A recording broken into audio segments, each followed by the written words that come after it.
વડોદરામાં બંગાળના સાંસદે જમીન પચાવી પાડી. ટીએમસીના સાંસદ યુસુફ પઠાણ સામે આરોપ લાગ્યો.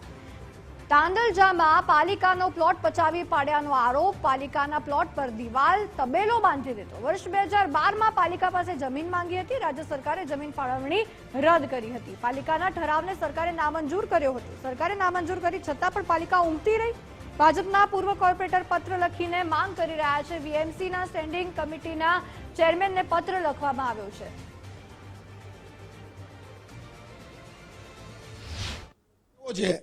કે હમણાં જ સમાની અંદર એ 6 પ્લોટ આવી રીતના મહાનગરપાલિકાના 6 પ્લોટ જે મહાનગરપાલિકાના નામ પર હતા અને કોઈ ત્રાહિત વ્યક્તિએ પોતાના નામ પર કરીને કેસ કર્યો ને કેસ જીતી ગયો.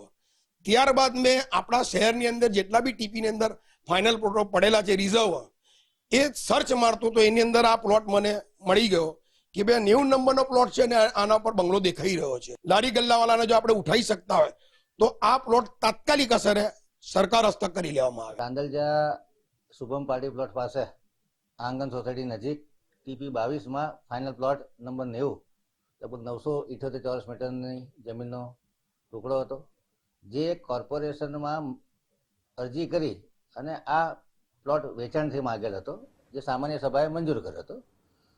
આ સામાન્ય સભાનો ઠરાવ રાજ્ય સરકારમાં રિફર કરતા ત્યાંથી નામંજૂર થઈને આવેલ છે.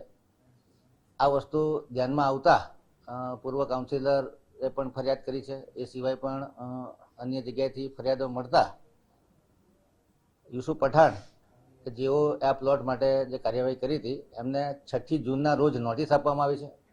નોટિસ પીરિયડ લગભગ 1 થી 2 અઠવાડિયાનો પૂરો થતાં એની પર આગળની કાર્યવાહી કરવામાં આવશે.